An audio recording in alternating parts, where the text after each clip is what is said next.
Right chaps, welcome to part 2. Since it is absolutely freezing inside my workshop, I'm not going to muck about, I'm going to get straight into it. There are a large number of things that need to be done to the chassis, as well as being done to each of their cabinets. I've decided to start part 2 by sorting out the speakers. As you will remember, seeing in part 1, each speaker cone is damaged. I will repair one speaker at a time. This speaker, which is closest to me, will be the first.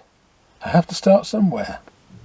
I will liberate it from this chassis, and then I'll get back to you. I will begin cleaning the chassis now that this speaker has been liberated.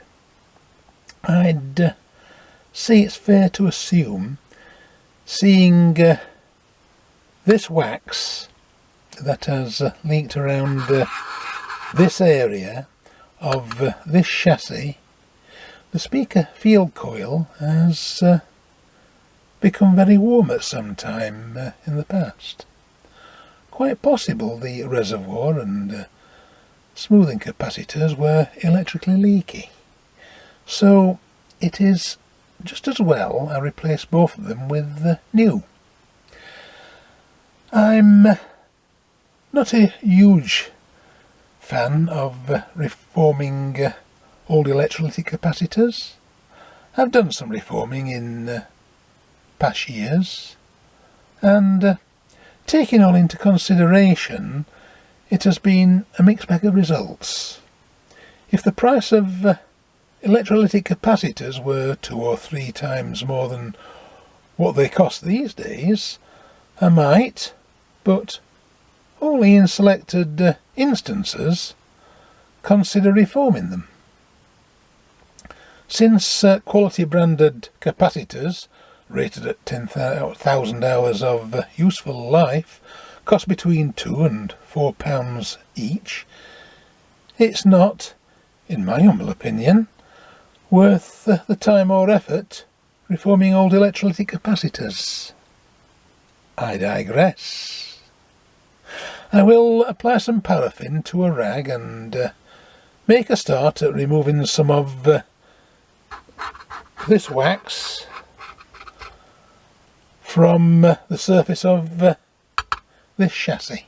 Well chaps, at least it's a start. There is some staining or discoloration around here, and over in this part here.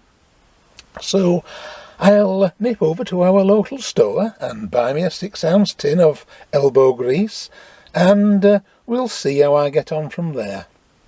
Now that the chassis is beginning to look fairly decent, I'll return to it when I move my attention over to cleaning the ganged tuning capacitors. I'll now make a start repairing this speaker cone using some of this closet paper. I'll use 1-ply to stick over this crack or tear that goes across the cone via the centre. Now this could be either a huge success or a total cock-up. Wish me luck, I might need it. Detouring for a short while from repairing the 2 damaged speaker cones, you will remember me saying this part of the first chassis I cleaned was partially covered in a film of sticky grease. Well, this second chassis is also partially covered in a film of sticky grease in the same area. Now, there are a number of possibilities for this. Obviously something has become very hot and leaked very warm grease. There will be a fair amount of heat generated from the 6 valves. Very doubtful they would have been the sole reason.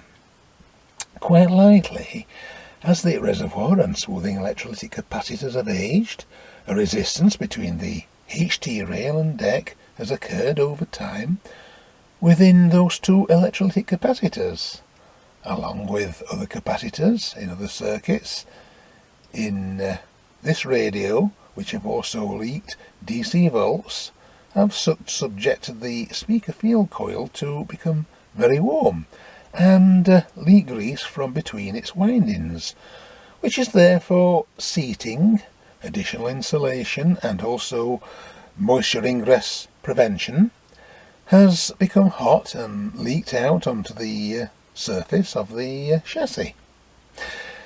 Since I've gone ahead and replaced all the capacitors over the value of 1 nanofarad, I am now unable to prove this, but it is a distinct possibility. Not wanting to bore you with watching me clean these two radio chassis, I went ahead and used Gojo hand cleaner to clean as much of the grime from the surface without compromising the surface coatings. Now the chassis is perfectly clean, as you can see, but I'm prepared to settle with what has been achieved. Unfortunately, the rear paper stickers, this way, which were not in the best of condition, were too brittle to save. Reproduction stickers might be available from online retro and reproduction radio parts stockists. I'll have to check them out at my leisure.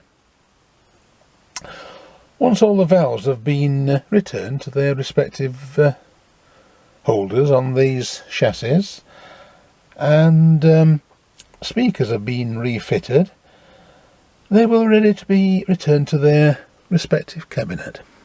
2 Philco radio speakers repaired and ready for the use of. And here we have them, fitted onto their respective chassis. On certain days of each week and at various times of those days, we hear this strange interference, largely on the medium wave band, which of course these 2 Philco Hippo radios are permanently set to. Remember that the USA is in ITU Region 2. Right, here goes.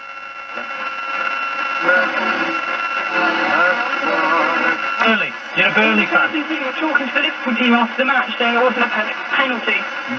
So He's gone quiet again, Dylan. He's got him. Well, that's not right. I've not heard it. The penalty? What? Have you? that's because they're happy about it. That's because I haven't heard a Brighton player come out and say it's a penalty. Have you? You got him on toast.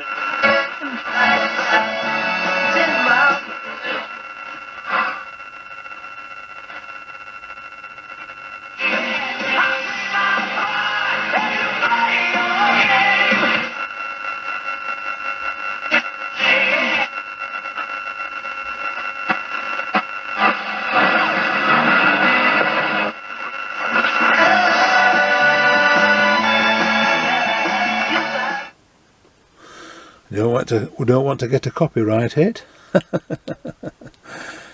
Now that the speaker cones are being repaired, they don't sound too bad. However, the paper was very brittle and cracked and split very easily, so I had to apply diluted PVA glue and 1 ply of closet paper very carefully. It was touch and go at times for both speakers, but as you heard, the repair sessions were a success. One day when I get more time, I hope to recomb them. They will have to suffice for the present. Right, I will go on to demonstrate the other radio speaker. And this is the second of the 2 speakers.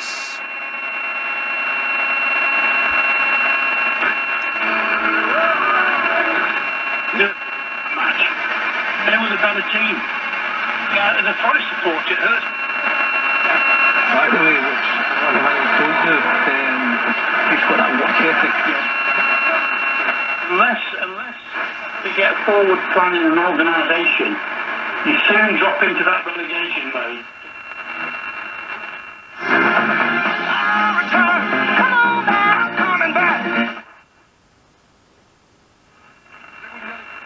On the future and getting back to a bit of normality, there's little things that maybe we took for granted before all this madness happened, that you give anything just to go on a train ride or a bus trip somewhere now. So let's just have a little flight of fantasy to end the show and think positive.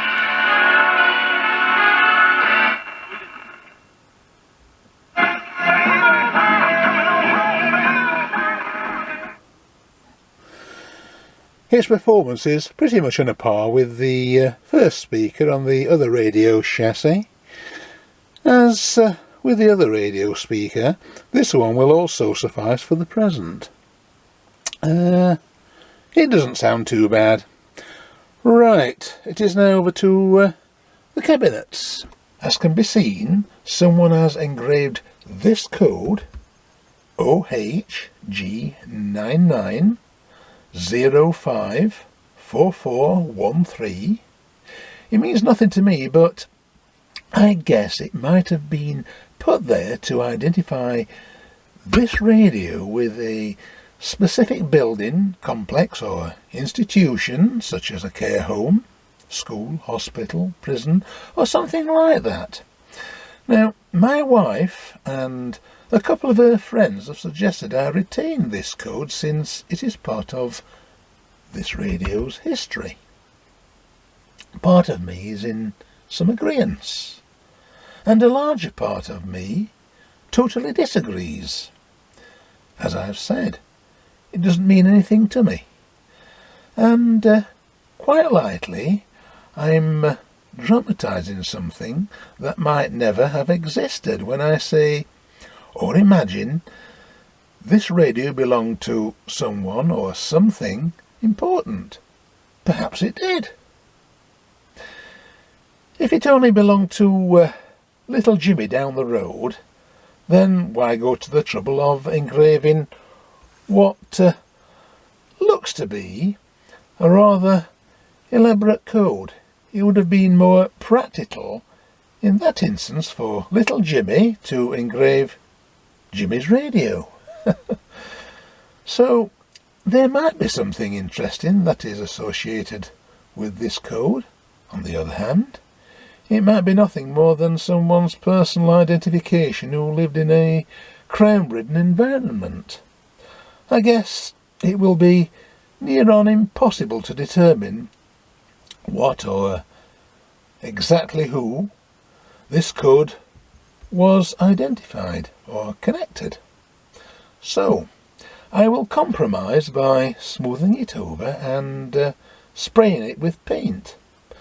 By doing that, this code will not be immediately visible, but it will be retained for posterity.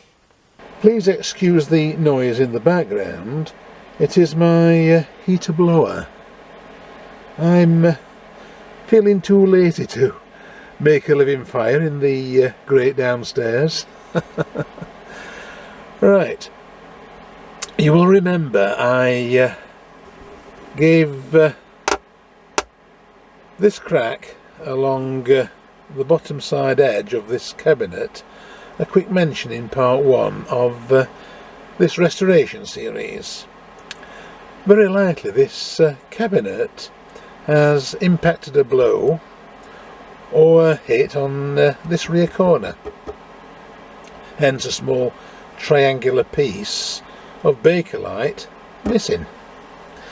My plan here is to apply epoxy resin along this crack, make sure it remains tightly closed, and place this cabinet fairly close to a central heating radiator overnight. Hopefully the epoxy will form a tight bond. So I will return tomorrow morning and, if all went to plan, I will apply car body filler to this damaged corner. Very quickly, whilst Wifey is out walking with two of her friends, I'm here inside our, or as I should say, in my wife's kitchen with these two Philco Hippo radio cabinets. The one bearing the cryptic code, just here, well, that had a long crack running all the way from here to the front edge that is looking from the rear. That has been taken care of with metal loaded epoxy, and I've also taken care of a crack on the underside of this cabinet. Right. I've also done the same in the same spot on the other Philco radio cabinet, just there. Perhaps that was a weak spot or a weak area on these Philco Hippo radio cabinets. Right, before Wifey returns home, I'm going to apply abrasive papers to smooth over the adhesive that I've applied to these cabinets. I'll do those jobs quickly. If Wifey sees me in here with these two radio cabinets, she will freak out. So, please don't tell her. Hopefully, she'll never know if I leave everything clean and tidy as I found it. Right, that's the first cabinet done. This corner along here, it's as smooth as a baby's derriere, and so is this area here. Unfortunately, I can't save the Philco badge or emblem, nor can I do on this second cabinet. Still, I can buy some of those at my leisure. Right, this corner I shall use some car body filler to make that corner good. Alright. Yeah.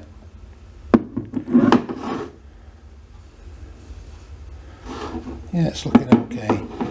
Right, now onto this one. Yeah, it's a shame about those Philco badges. Right, as I say, it's this one now. And now the excess dried metal loaded epoxy has been removed with abrasive papers. Both cabinets, when the corner on this cabinet has been made good, it will be ready for paint spraying, as will this cabinet. Right, chaps, I'm going to make myself scarce. Wifey will be home during the next 10 to 15 minutes. I've cleaned up this part of the kitchen counter. So, don't forget, gentlemen, keep stum, and hopefully Wifey will be none the wiser.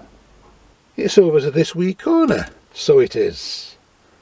As you might see, lighting here is not so good, and this is almost 14:15 hours. It's a very dark, cold and wet, gloomy day. This time of year is very dark, cold, wet and gloomy. As I started to say, I'm now in the process of making this damaged corner good once again. it's going to be built up with car body filler. Before starting with that stuff, since this is a corner, and corners tend to receive the most knocks, I, in my usual fashion in instances like this, will reinforce the filler with single strand 24 SWG connecting wire. I've drilled 7 holes into the Bakelite. Don't know whether you can see that. The lighting here is not the best. Those holes are there to enable me to secure a small net-like structure.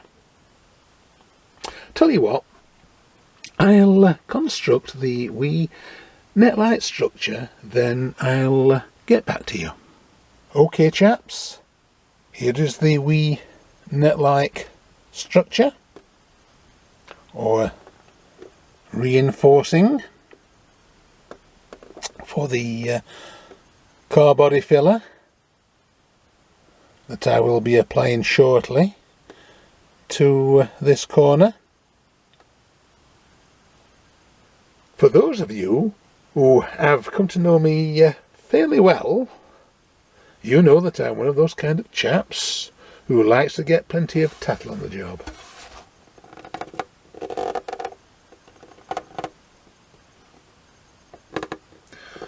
Why spoil the ship for a halfpenn'orth of tar?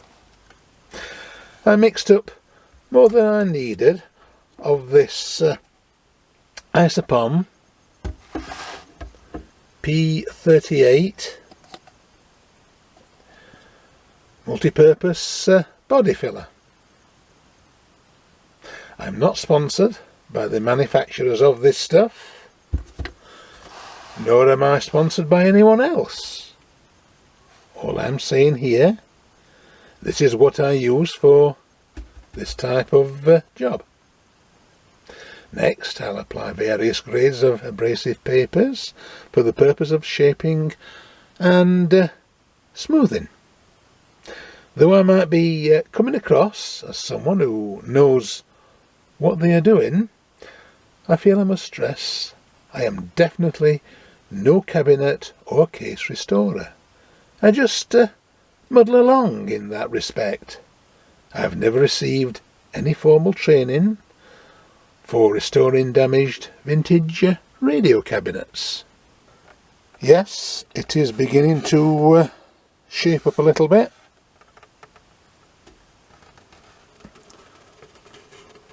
Lot of dust.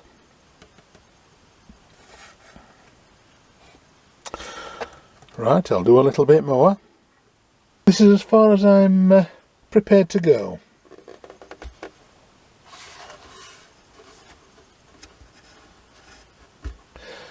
Most of the point is as far as I dare go. Experience has proved in past years far more than I care to admit. When one tries being smart, that is when the job can be took too far, and at that point all the work that has been accomplished goes to pieces. I know it is far from perfect, but it is going to have to suffice.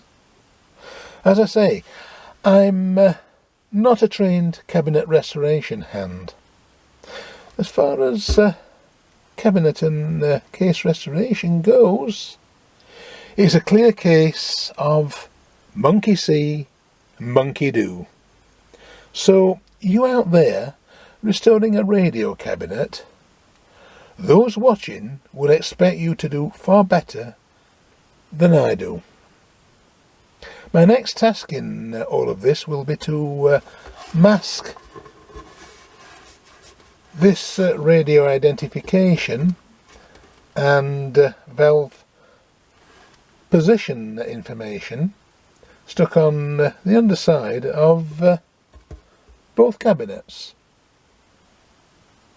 Right, that's the masking done. The next job is to do some spray painting. I shall do that off camera.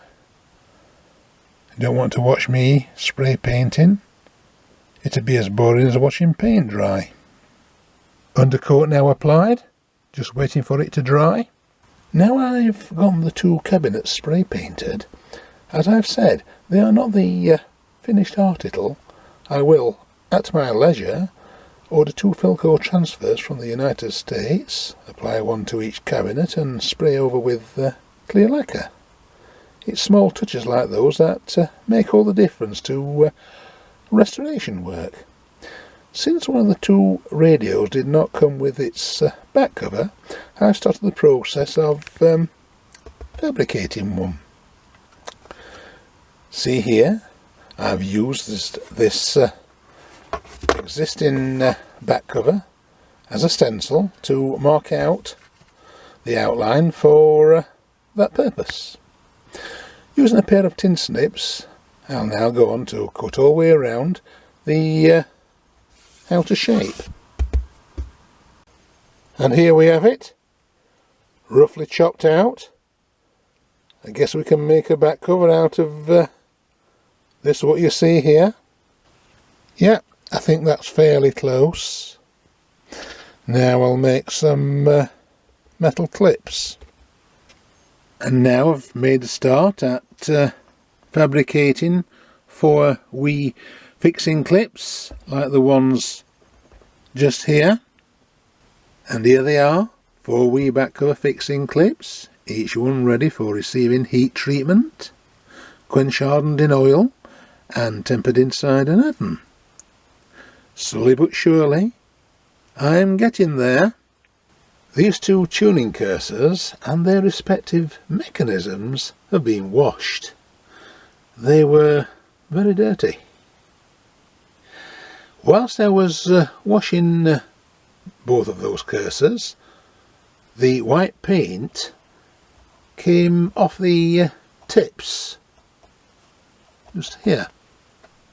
As you see, I've applied masking tape to shield all but their tips, which will be repainted.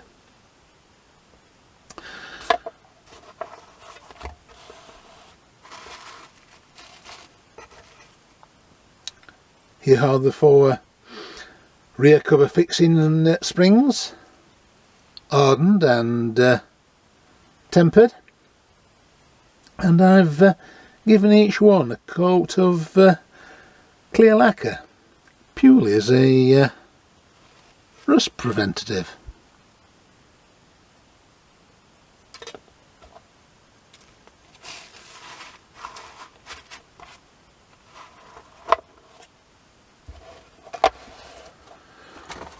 Once this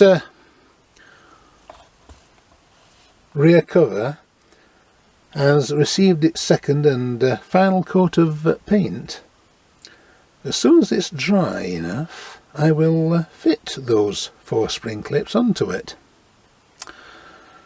Right, I'll crack on with doing those little jobs, and then I'll get back to you. Yes, that's more like it. Okay, now that the dial cursors and replacement rear cover have been taken care of, the cabinets have been spray painted. This is the cabinet with the as yet unknown code. They are ready for parts such as the dial, cursor assembly, chassis, frame aerial, etc. to be reinstalled. I will keep you up to date as I make progress. And here we have them, both dials back in place. It wasn't remotely difficult. And both cursor dial assemblies reinstalled.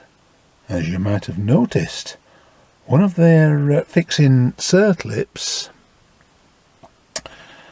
is different. Rather unfortunately, I went back into clumsy mode. Consequently, I broke one of the fixed insert lips. It's just as well I have a small selection to hand. It's now over to installing the two chassis. Since I have one of the chassis inside one of the cabinets, I now have to gently humour this frame aerial I fabricated off this profile and adhere it with contact adhesive to the inside outer rear of this cabinet. This frame aerial was very reluctant to be liberated from the profile, but now I've done it, I will adhere it to the inside of this cabinet. Yes, I'd say that's a reasonably good fit. Off camera I will perform a full alignment on this radio so that it matches up with this frame aerial that I fabricated. Note here, I've left plenty of long tails coming from the frame aerial just there. My reason for doing this is I like plenty of wire to work with. There's nothing more unsightly, especially when working with something new, than bits of splice wire onto short existing wire. As I advocate, have plenty of tattle on the job, especially if there's no need for skimping and scraping, which of course there isn't these days. Then I'd say don't do it. That goes also for all kinds of components, including resistors, capacitors, valves, transistors, ICs, and much more. So here endeth the lesson. Such as it was. I will continue with connecting this frame aerial along with an alignment, then I'll get back to you. Okay chaps, this is the first of the two Philco Hippo radios now working.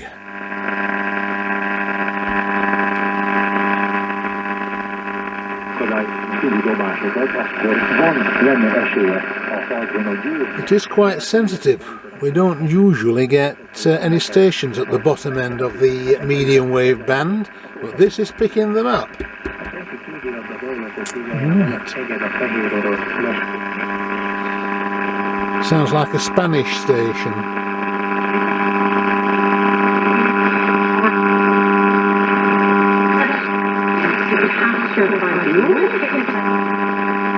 Use that off-used expression and put the club at risk, and that's fair enough.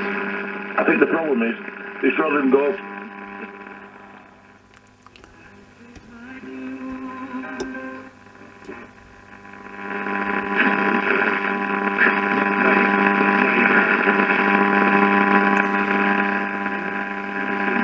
I have to say its tone is quite good, and it has good sensitivity, though I will add that AM reception in my workshop is not always the best.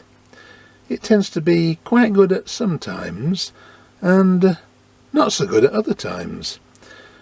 This is one of those times when reception is not as at its best. Plus there is interference coming in from somewhere.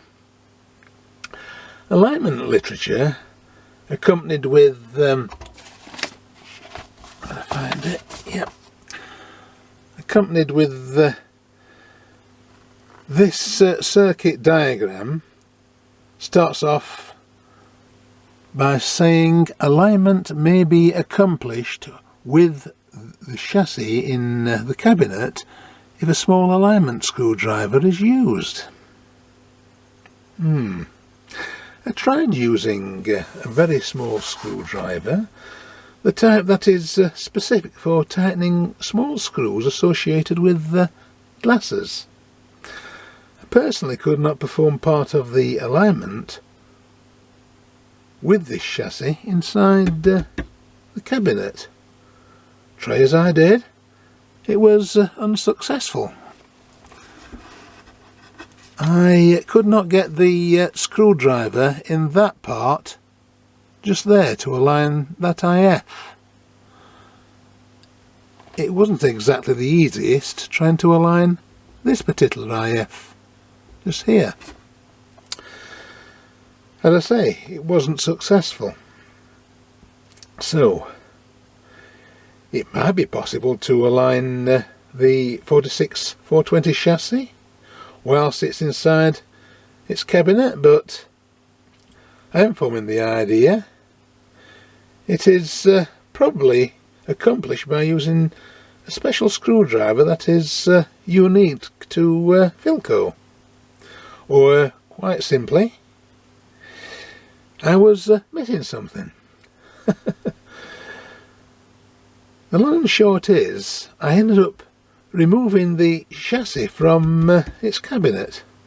Alignment is very straightforward to do on this chassis once the chassis has been removed from the cabinet.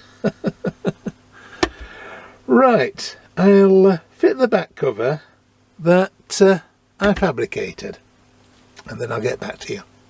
As you see, I've fitted the 4 rear cover securing spring clips.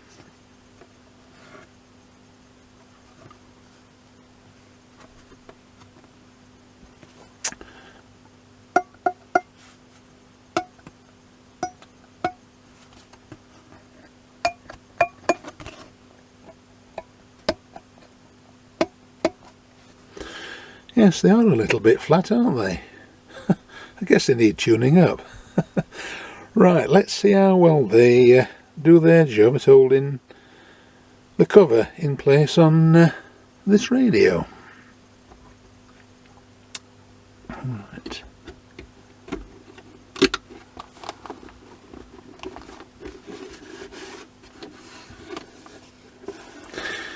Yes, I think you might agree. They are doing a fair job.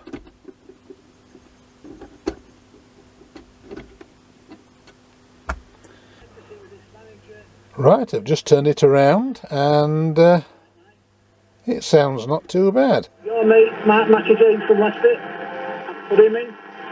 I've changed him for Herbie Kane. I've done him in freezer for Azerbaijan and also the 2 LEDs that I've used for illuminating the dial are doing a reasonably good job. I'll just switch out the light and let you see. I don't regard that as too bad.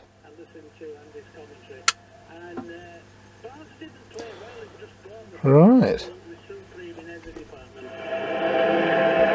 I'm very pleased with that. Look, actually, because I was doing some research on it tonight. Thank you very much, Brendan. That is really nice. Per game in the championship. Do you want to have a guess? Mads Anderson. Is Mikael Hillick. Oh, is it? Oh, is it? Right. You just dropped him. And here is the second of the 2 Philco Hippo chassis.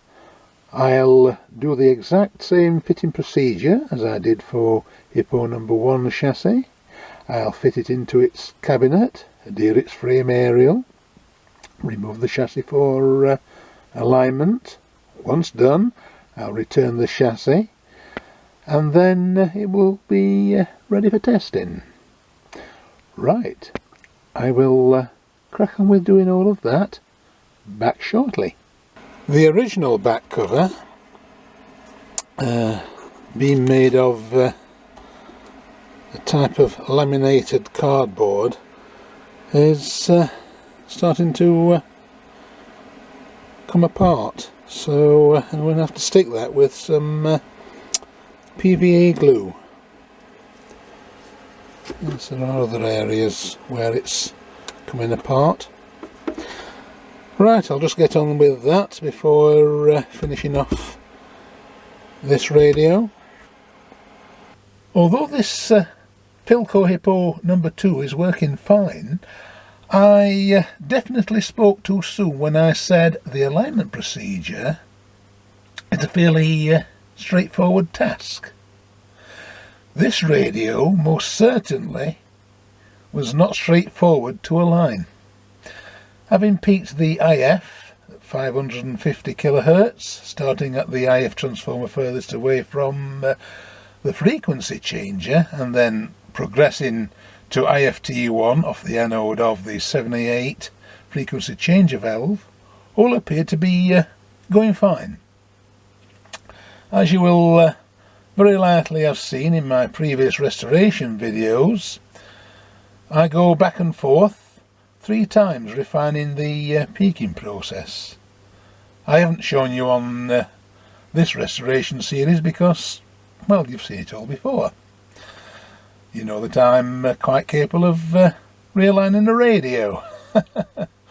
Well, it was halfway through doing the first of the refinements, this radio became deaf. Its gain, or sensitivity, suddenly became abysmal. Oh dear. I was not very pleased when that happened. After tweaking the 2 trimmer capacitors, sensitivity slightly improved. I applied 2 or 3 short bursts of switch cleaner to the trimmer capacitors, and that eventually cleared the problem. So, rotating the trimmer screws highlighted a strong possibility the trimmer capacitors in this radio are very dirty. I've experienced that problem a few times over the past few decades. Provided there is no silver mica disease present, I found that the only cure is to liberate the IFTs from the chassis, disassemble the trimmer capacitors, thoroughly clean the mica dielectric and polish the metalwork, reassemble the trimmers and return the IFTs back to the chassis, noting carefully, and this is very important, their primary and secondaries. I found, having had many years experience doing what I usually do in cases like this, it is more or less the only solution, unless of course suitable replacement trimmer capacitors are available from stockists, and as we know, they are not as plentiful as they once were. Right, let's do a little demonstration. I'm glad, because that's exactly what you've got.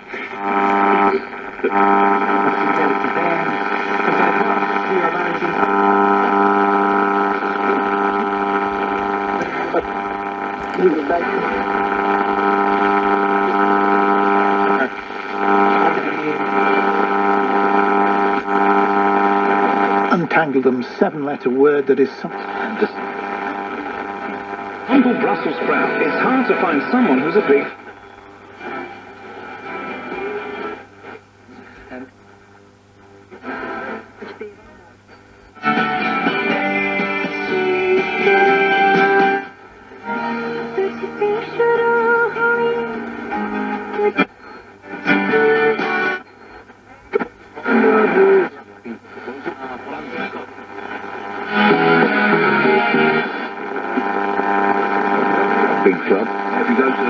Team, he's not necessarily going to play every week. I'm sure that Zidane will be here. I think he deserves it. As you saw and heard, this radio is now working fine. Very likely the sudden reduction of sensitivity has not gone away. Very doubtful 2 or 3 short bursts of switch cleaner will have solved that problem. I have a very shrewd feeling it will return sooner or later. But since this radio is working fine, I'll deal with that problem when it reappears, and not before.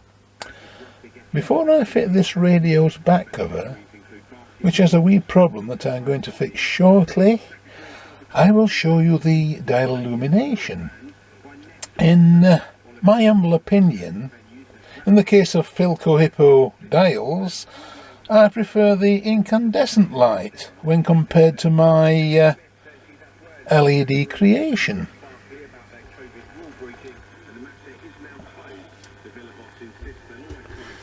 Right, I'll just switch out the light.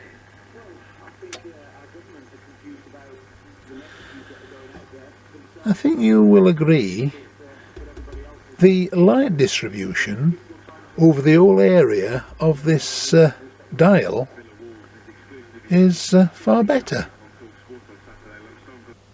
Back cover problem solved, and now fixed into place. Just get the mains lead out of the way. We'll turn this radio round so I can look at it from the front.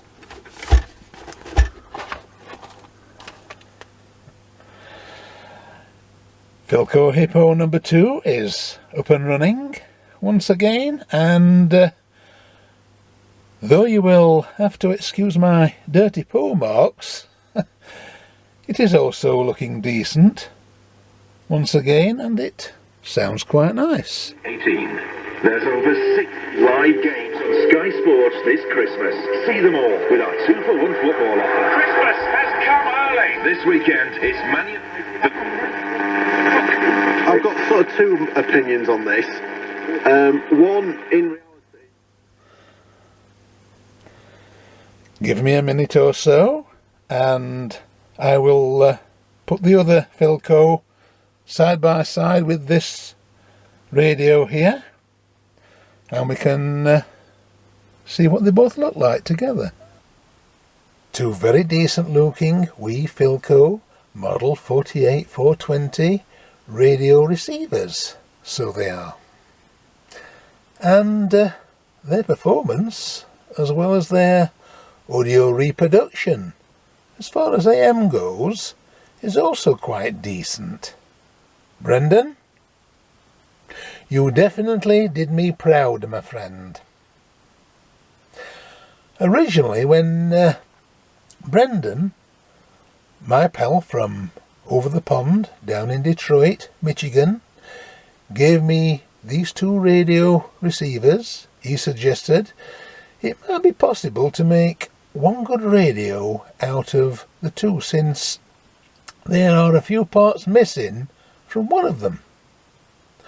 On close inspection, it soon came to mind I could very likely restore both radios, and that is what I've done.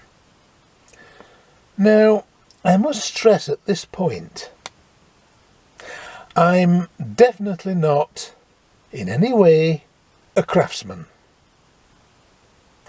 I am reasonably proficient at what I was trained to do. That was to be the humble telly and radio repairman. As for anything else related to television and radio restoration, I get lucky once in a while. I believe if I can do it, by golly, anyone can do it. But never forget, electricity kills, so leave well alone if there is any doubt. You will recall I fitted a cream-coloured mains lead to this radio. Since the plastic sheathing was starting to go hard and brittle, a pal of mine gave me the old mains lead, this brown one here, off a Zenith radio he'd been restoring. The mains lead he replaced it with was the black and white double insulated type with a non-reversible American mains plug.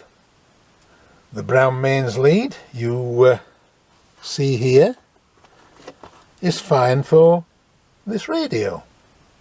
It will only be fired up on occasions via a step-down isolation mains transformer. Now, there are a few items left to be done, such as obtain Philco decals. I'll fit them just there on the cabinets and give the entire cabinets a blow over with clear lacquer. As mentioned a while ago, I'll eventually need to clean the IFT trimmer capacitors on this radio, and since I'm not impressed with my LED dial illumination on this radio, I've decided to purchase a suitable incandescent light for that purpose. Each of those items I'll do at my leisure. Now, will my wife like the look of these two radios? I guess I'll find out shortly. It will depend on whether she lets me take them into our house. Only kidding. She says they both look very nice. Indeed, my wife is a good woman. Provided my radios are clean and they look respectable, she will allow a few to enter our house. And that's a good compromise. After all, she's the one who does them. I thank you for viewing this Philco model 46420 reconditioning series. Your time and interest is always appreciated. I also invite you to like, share and subscribe if you have not already done so. By doing that, you will be notified concerning my video uploads.